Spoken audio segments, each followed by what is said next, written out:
जंगलातों से, पहाड़ों से लड़ते हुए, संघर्ष करते हुए, संघर्षों में अपना खून पसीना कुर्बान करते हुए यहाँ आए। आप सभी साथियों का मैं अपनी ओर से और अपनी पार्टी सीपीआई एमएल की ओर से गर्मजोशी भरा हार्दिक अभिनंदन और इनकलाबी लाल सलाम पेश करता हूँ। अली अनवर साहब मुझे कह रहे थे कि मैं विधायक हूँ। अभी मैं विधायक नहीं हूँ।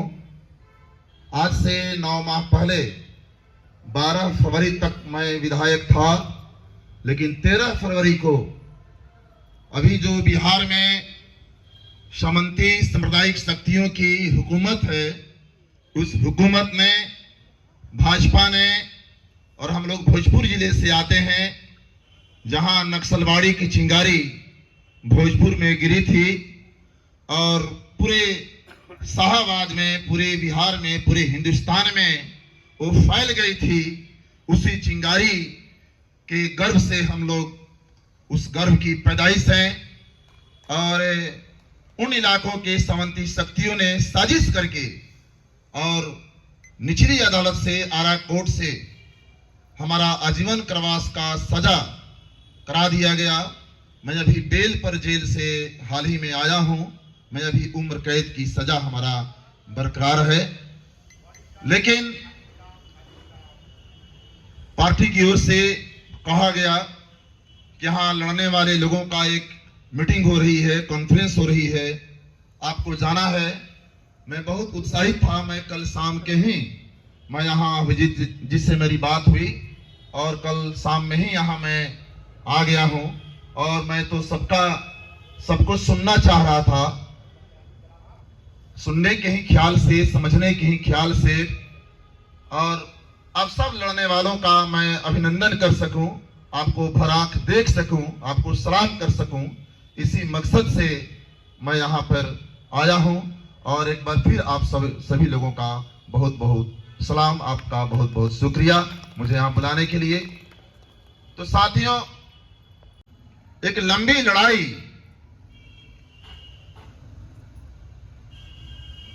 जल के सवाल पे, जंगल के सवाल पे, जमीन के सवाल पे, एक लंबी लड़ाई अंग्रेजों के जमाने से हम लड़ते आ रहे हैं। उन लड़ाइयों में हजारों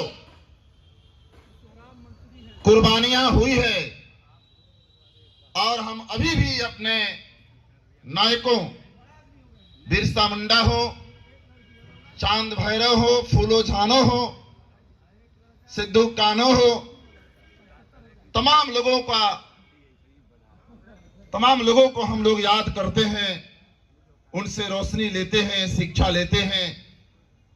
तो ये जल, जंगल, जमीन की जो लड़ाई है, ये लड़ाई तब बचेगी जब हमारा जो संविधान है, उस संविधान में जो जनवाद की बात की गई है, लोकतंत्र की बात की गई है, और यही संविधान है जो हमें लड़ने का, यूनियन बनाने का, संगठित होने का, थाना घेरने का, कलेक्टर को घेरने का, संसद को घेरने का, यह हमारा संविधान अधिकार देता है।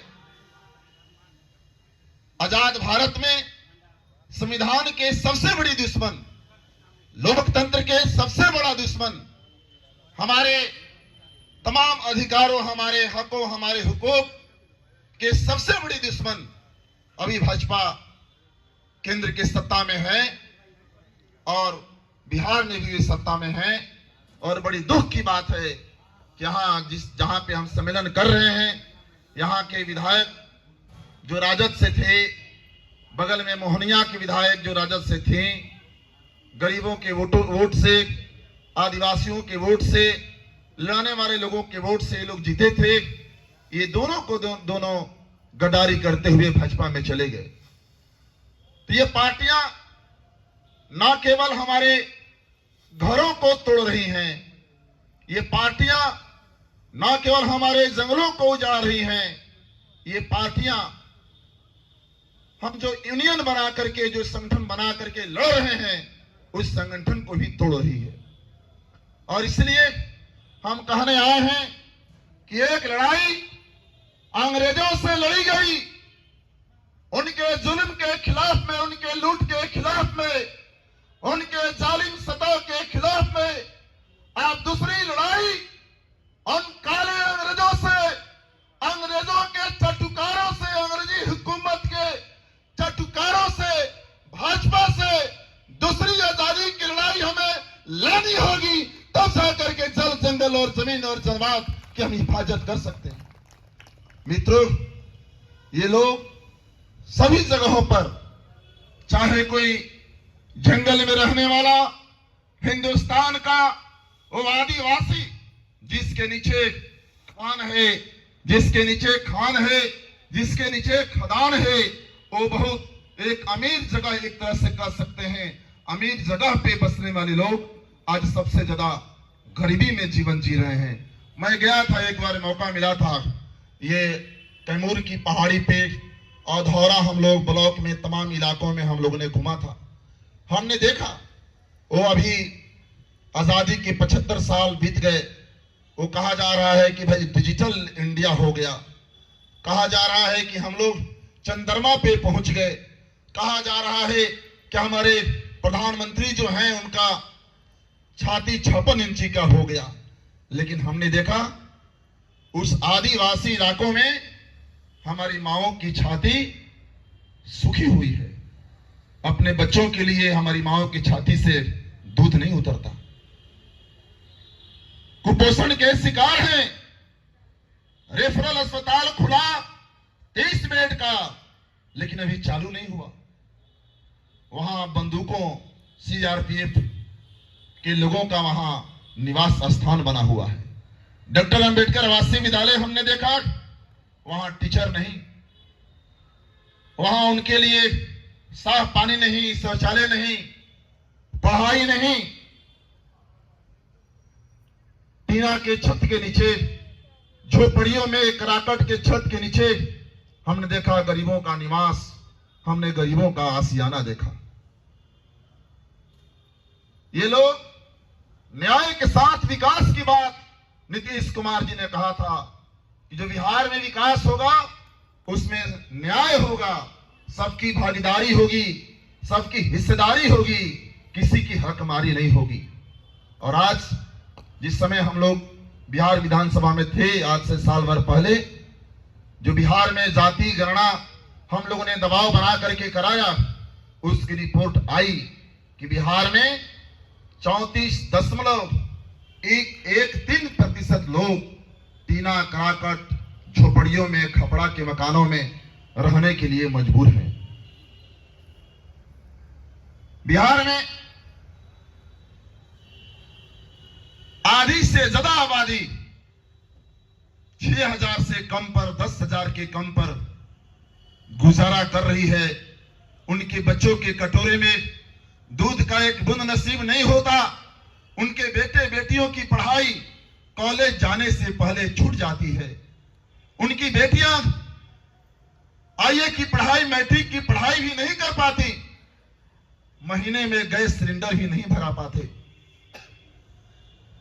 सर पे रखने के लिए न कड़ू तेल है, न बूढ़े बूढ़ियों के घुटनों में लगाने के लिए न तेल है, न बच्चों को मालिश करने के लिए तेल होता। ये आज हम लोग पूछना चाहते हैं कि बिहार में ये गरीबी है, बिहार में ये हालात है, इसके लिए कौन जिम्मेवार है? 20 साल से नीतीश बाबू आप बिहार के गद्दी पर हो, 12 साल से मोदी सरकार चल रही है।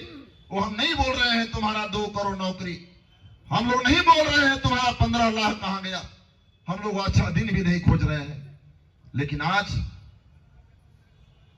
एक विश्वविद्यालय में कोई गरीब का बच्चा संघर्ष करते हुए चला गया, वहां पढ़ रहा है।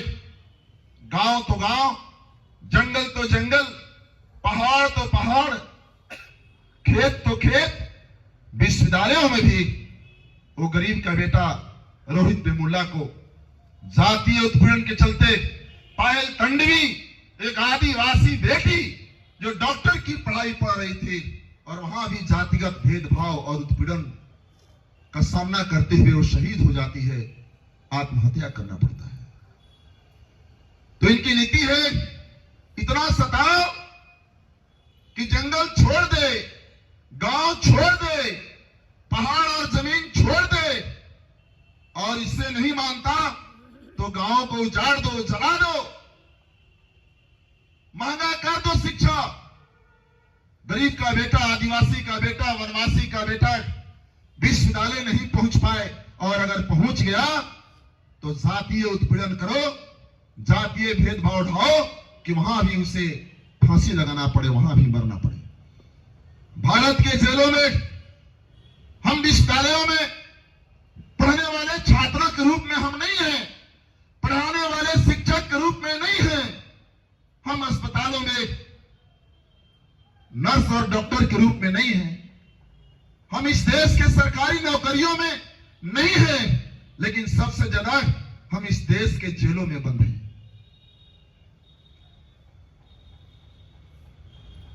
बड़ी बड़ी बातें हो रही है। हमने देखा अभी बिहार में हम लोगों ने कहा भाई स्कूलों में मास्टर की बहाली करो। सरकारी विद्यालय में तो वही आदिवासी का बच्चा पढ़ता है, एक तो विद्यालय है नहीं, जो विद्यालय है वहां वही गरीब का बच्चा, खेतिहर मजदूर का बच्चा, खेत में रोपनी करने वाली महतारी का बच्चा सरकारी विद्यालय में पढ़ता है। कल कारखानों में, खान खदानों में, फुटपाथों पर काम करने वाले लोग, इस देश में बाग बगानों में काम करने वाले लोग, उन्हीं का बच्चा तो सरकारी विद्यालय में पढ़ता है। हम लोगों ने कहा मास्टर की बहाली करो। मास्टर की बहाली हुई। अभी भी पूरे देश में सरकारी मास्टर का 9 लाख पद खाली है। बिहार में पहले का जो पोस्ट है वो पोस्ट कम से कम 3 लाख खाली है, और नया पोस्ट बनाया जाए तो बिहार में और कम से कम 6 से 8 लाख सरकारी मास्टर चाहिए। डॉक्टर की पदे, कल जो सीएजी में विधानसभा में रिपोर्ट पेश हुआ, बिहार में ब्लड बैंक नहीं, ब्लॉक अस्पतालों में, अनुमंडल अस्पतालों में गरीब आदमी की खून की जरूरत पड़ता है, उसे खून नहीं मिलता। बीमार पड़ा, खून नहीं मिला। गरीब का बच्चा जन्म लिया, मतारी के छाती का दूध नहीं मिला, कैसे विकास होगा? प्रसव कराने वाली प्रसूति एवं स्त्री रोग विशेषज्ञ डॉक्टर नहीं है, कोई खून पेशाब का जांच का सुविधा भी नहीं।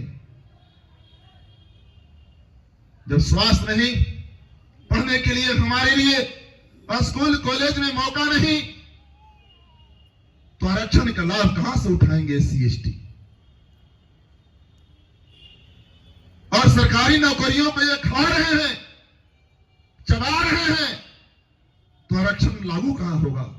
और आरक्षण अगर लागू हुआ तो विश्वविद्यालय में, कॉलेज में SC/ST का बच्चा गया नहीं तो आरक्षण का लाभ कहां से मिलेगा? तो मित्रों, मैं कह रहा था, एक उदाहरण दे रहा हूं कि मास्टर की बिहार में बहाली हुई। जब मैं जाता हूं अधौरा पहाड़ पे, जब बिहार के गांव में, जब जंगलों के, पहाड़ों के साए में बसे गांव में जब हम लोग जाते हैं, पूछते हैं कि बिहार में मास्टर की बहाली हुई है, आपकी गांव की बिटिया, आपका कलेजा का टुकड़ा, आपका बचवा मास्टर बना क्या? तो ना बबुआ, कहां हमने के मैया तब 8वां के बाद पढ़ाई छोड़ देलस, और पढ़की रहे तो 10वां के बाद शादी करेगी पर गई। बबुआ बाहर चल गुल कमाए, मास्टर ना बने। मित्रों, बिहार में अब मास्टर बनने के लिए जो डिग्री चाहिए वो बीएड का डिग्री चाहिए, और बीएड के डिग्री के लिए नीतीश कुमार के राज में 2 से 2.5 लाख रुपया फीस चाहिए। ना 2 से 2.5 लाख रुपया फीस होगा, ना गरीब का बच्चा, गरीब की बच्ची बीएड करेगी, ना मास्टराइन बनेगी।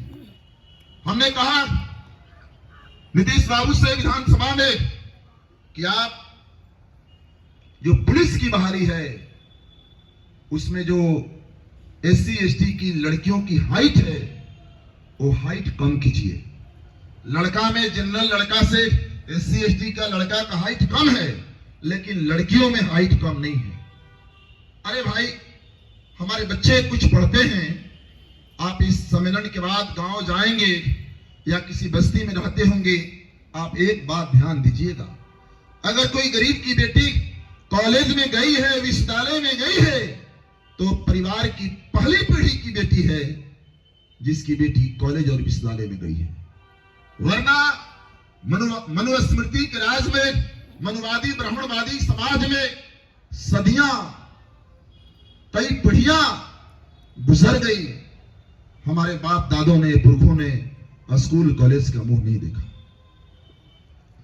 कोई अगर हमारा बेटा बेटी सरकारी नौकरी में गया है तो 100 में 99% परिवार का पहला पीढ़ी का बेटा सरकारी नौकरी में गए हैं। मेरा कहने का मतलब कि अब तो गरीबों के बेटे बेटियां स्कूल की तरफ, कॉलेज विश्वविद्यालय की तरफ बढ़ रहा था।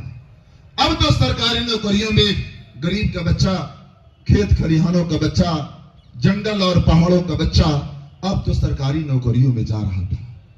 और अब जब हम वहां जाना शुरू किए तो ये लोग अब शिक्षा को बाजार के हवाले कर रहे हैं। शिक्षा बाजार में, बाजार का माल हो गया, बाजार में बिकाएगा, आपको पैसा है तो आप खरीद लो, विदेश नहीं पढ़ लो, वरना इस देश में भी, अपने जंगल में भी तुमको शिक्षा नहीं मिलेगा। तो हमने कहा नीतीश बाबू, आप हाइट कम करो।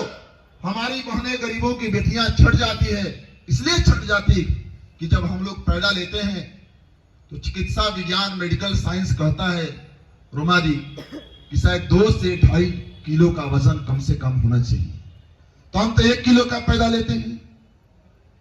चूंकि कहता है डॉक्टर जाएंगे तो डॉक्टर लोग बोलेंगे कि भाई आपको ये विटामिन, ये प्रोटीन, ये रेगुलर दूध, रेगुलर मछली, रेगुलर अंडा, 1 कटोरी दाल चाहिए, फल फूल चाहिए। माँ को मिलता नहीं तो 1 किलो का हम पैदा लेते हैं, 2-2.5 किलो की जगह पे हाफ मर्डर तो माँ के पेट में हो गया।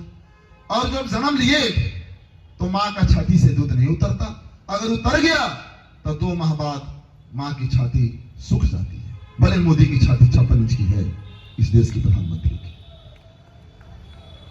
तो मित्रों, हमने कहा नीतीश बाबू से कि आप हाइट कम करो ताकि गरीबों के बेटे बेटियां भी वहां जा सके। नीतीश कुमार ने कहा कम करेंगे, वायदा किया, लेकिन अभी तक कम नहीं किया।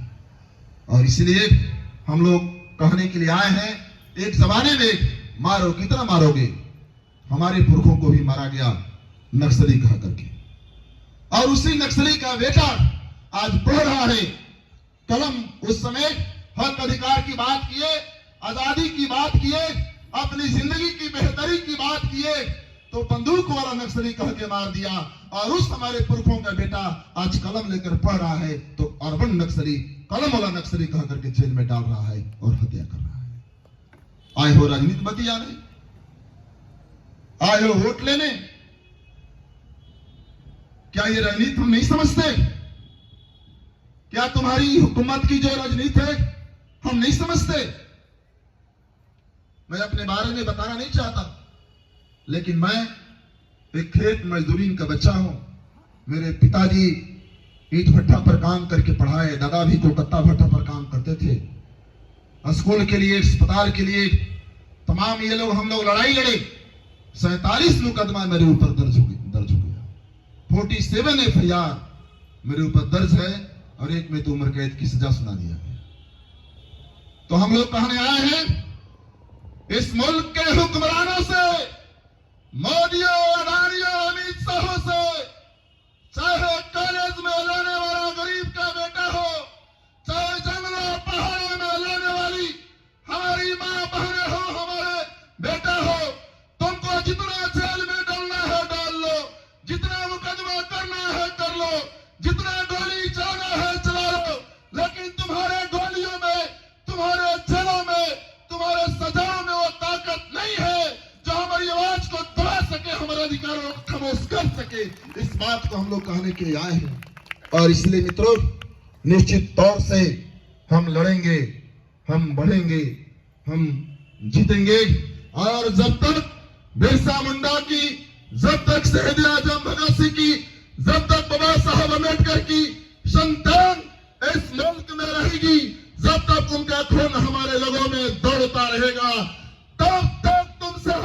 लड़ते रहेंगे, टकराते रहेंगे, जीतते रहेंगे। इंकलाब जिंदाबाद। आपका संगठन, आपका सम्मेलन जिंदाबाद, सफल हो। बहुत बहुत शुक्रिया। जय जोहार। इंकलाब जिंदाबाद। जय भीम। लाल सलाम।